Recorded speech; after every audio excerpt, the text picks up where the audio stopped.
on BBC Radio Solent, and we shall shortly be joined by a man who, back in the day, would have been on the front line of a big cat hunt when one broke out in Essex, as it did yesterday, and turned out to be, well, either a very large domestic cat or possibly a wild cat. But what goes on when you are a wildlife officer in the police and you have to get down to actually hunting one of the beggars down?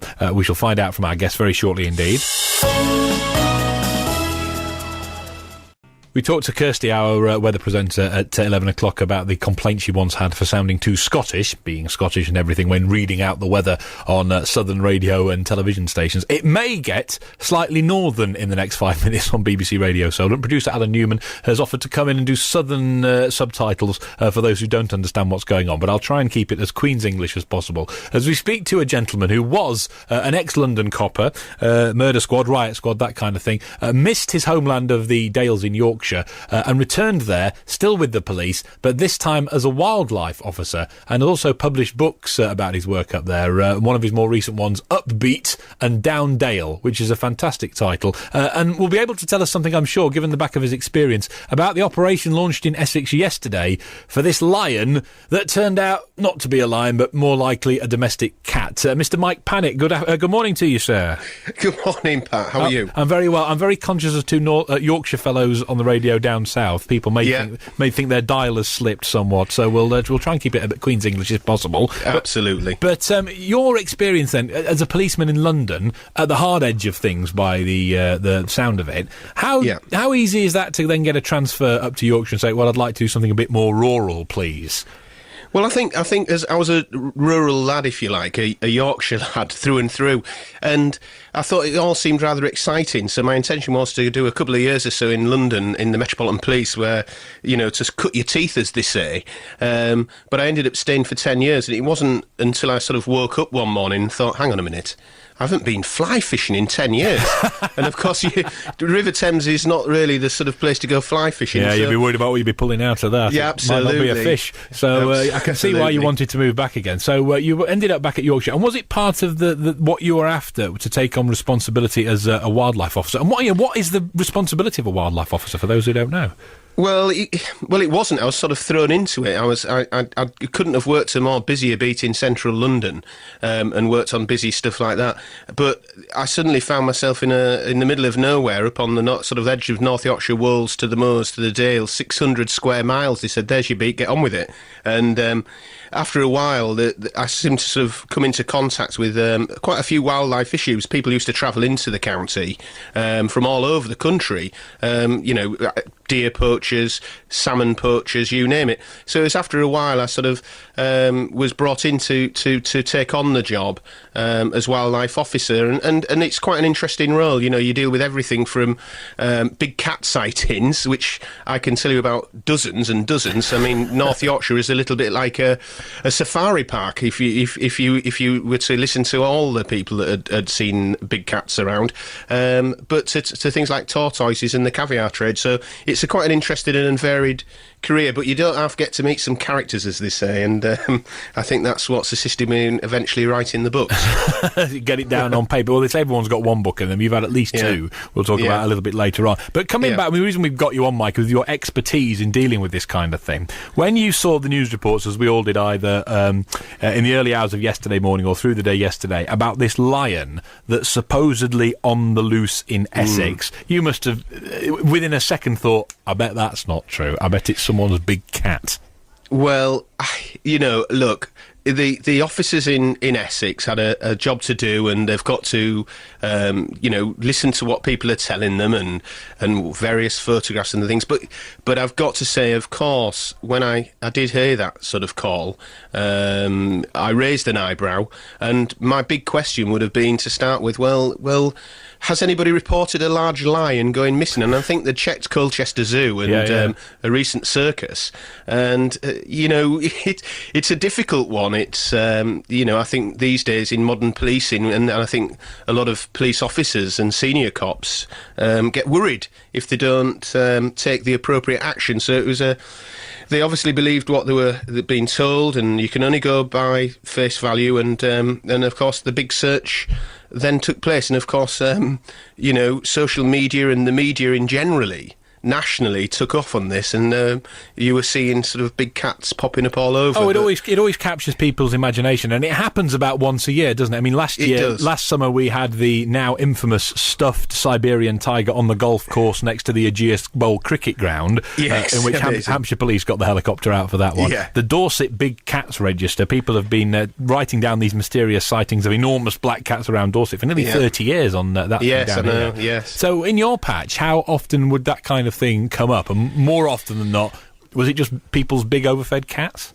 Well, I think I've to keep my balance in my books, I've sort of included one or two cat stories over my series, but because the people genuinely believe they see things. But like I've said, I've dealt with dozens and dozens of cases, and a couple of very quick examples. At 2:00 in the morning, the telephone goes, and there's a local farmer on the phone to me saying, "Are you a believer, Mike?" And I'm saying, "What?"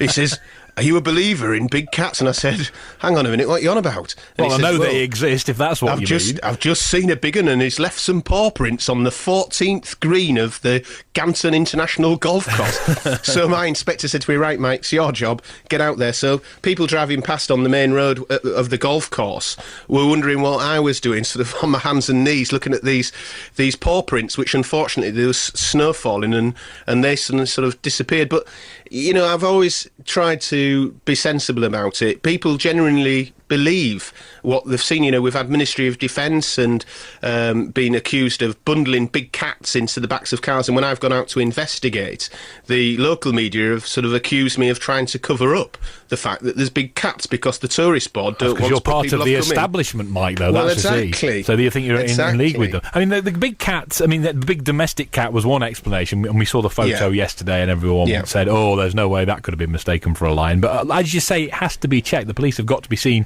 to take some action, otherwise they're going to lay themselves accused of leaving the public in danger. So the cat is one explanation. The big wild cat was the other one that's been propounded so far for this supposed lion in Essex. Yeah. Do we get that many big wild cats in Britain? I know it's a popular myth, and like you say, there's always these sightings, but how many do you think there actually are? Well, put you on the spot a little bit, admittedly. Yeah, it's all right. I was talking to Sam King, the wildlife expert, this morning on television, and he gave quite a good summary. There's a chance that there could be wildcats about, and certainly in the more sort of get up into the wilds of potentially up into Scotland. I personally are one of these until I actually see something physically myself or some real evidence, and in all my 10 years of dealing with sort of big cats and things, that's yet to happen. I mean, you get called out and you see these scratch marks down trees, and people are saying, these are claw marks of a big cat, or the big footprints, which could be off a Great Dane, and I've even gone to the extent of linking up with a local vet to come out and to look at carcasses which have been found, and sometimes trying to identify from the teeth marks how big the animal was. Wow, absolutely, and and it's been roadkill, or it's been sort of shot and then eaten by other animals, but I'm one of these people who will never say never. And, when I've been out looking at paw prints in the middle of nowhere, and I'm on my own, which I often was, and as any wildlife officer nationally will tell you, it can be a bit of a spooky job, because you've got somebody absolutely adamant, whether it's a runner out running or somebody out having a nice drive in the countryside, rings in and said they've seen this big cat. So you go along and investigate it before you hit the button and get everybody out searching. And I always used to look for evidence, and just the odd time, especially down by riverbanks, I've actually sort of laughed to myself and thought, what on earth am I doing? And there I found some paw prints, and I'm thinking, that's a rather big print, and then the hairs on the back of your neck start to go up, and you think, is something going to jump out and eat me or something like that? But so far, when I was actually, in the police, I was very fortunate enough not to have been eaten alive on any of my journeys out to search these big cats. Well, we're very glad you haven't, Mike. so for a moment, and I've just been handed a copy of one of today's papers, which has got complaints from local residents in Essex that the police may have called off the search too soon yesterday. The headline: "Cops have thrown us to the lion." Yes, I've seen that one. But it is a huge balancing act, isn't it, on how far you go? Because you can immediately be accused of wasting public time and money if there's a police helicopter in the air and snipers with tranquilizer darts and all the rest of it, and you come up short. But then if you don't do anything, as we said, you're going to be carpeted for that as well. So if you were in the position of, say, imagine it was your patch, you were in Essex yesterday, and this report comes in, and you see the photos of this big cat that, it could be something unusual, it might just be something more domestic, no one's really quite sure. What then do you do when you have to go out as wildlife officer and investigate this? And what do you take with you? You mentioned like the net there. What do you use? Some bait? We had a caller yesterday, actually, Mike, said, why don't Essex Police just get a carcass from a farm or a butcher, chuck it on the road and see what happens?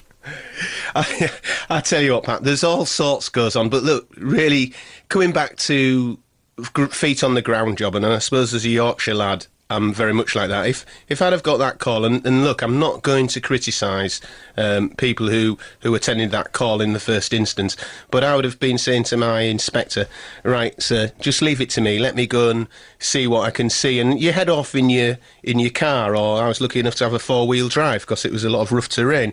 And let's be right, as a wildlife, if you don't have any protective gear, perhaps, people have said to me, do you spray yourself with Lynx deodorant to give you some kind of protection?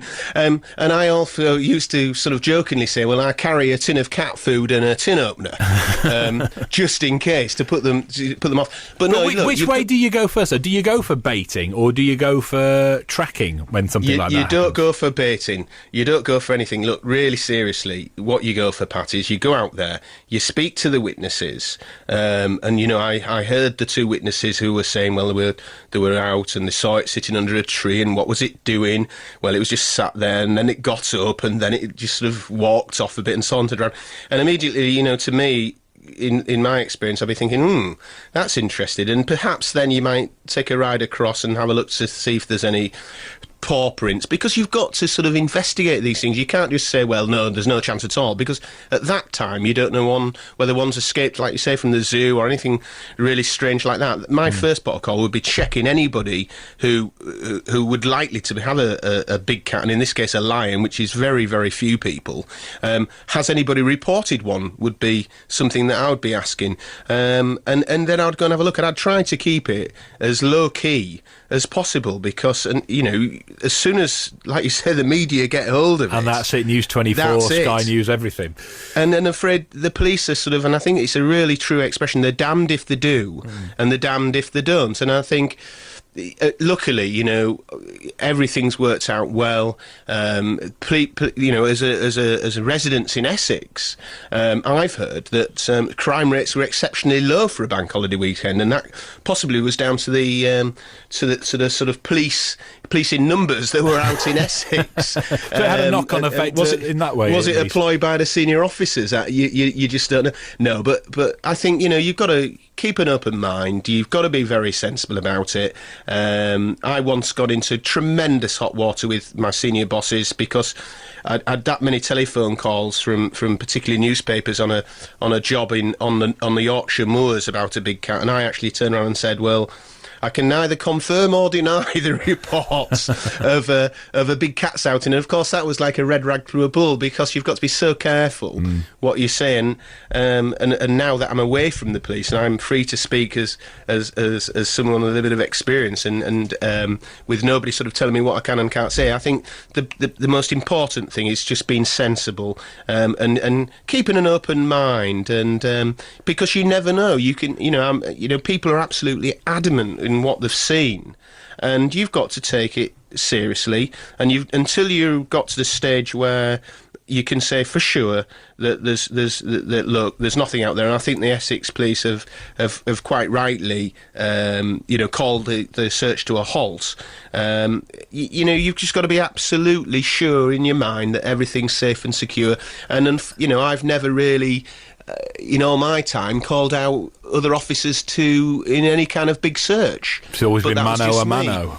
It's always go out there and see what can be seen, and but like I say, you can never say never, because the one time that you say, oh look, this is Peter calling wolf or whatever, it's going to be Aslan. There's going to be a great big lion or tiger out there, and then you could just imagine what people would say to the police if something went wrong. Sure. Listen, Mike, you've got a lot of your experiences down in your books, because I know since coming away from the police, you've got it down, and you've had more than one book out. I like the title Upbeat and Down Dale, and Life and Crimes of a Yorkshire Lad. Is this mostly focused on that kind of work that you've done in the north of England on the wildlife job, or is it a bit more general? I think it could be anywhere in the countryside, no matter whereabouts you are in the UK. And I think, you've probably seen across the title there, a lot of people have read the books. I mean, as a Yorkshire lad, and you'll know this, Alf White, who wrote those fantastic books in the 30s and 40s, the James Herriot. Indeed, yes. And to have now got that name, the James Herriot of policing, it's just a great honour. And because they're very character-driven, they're very upbeat, they're humorous, but there's the true life, so there's some, and they're all sort of set in the last 10 years, so it's brought things right up to date, and I think, the word's slowly spreading, about my books, and that's fantastic. Word of mouth is absolutely brilliant, and even I've been invited to America in November.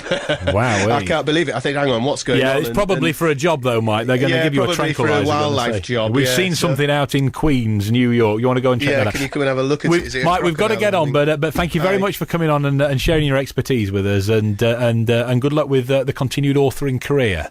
It's a pleasure, Pat. All the best. Mike Pannett there, formerly of London's police force, back up in his homeland of Yorkshire, wildlifing officer. He's had more big cat calls than most.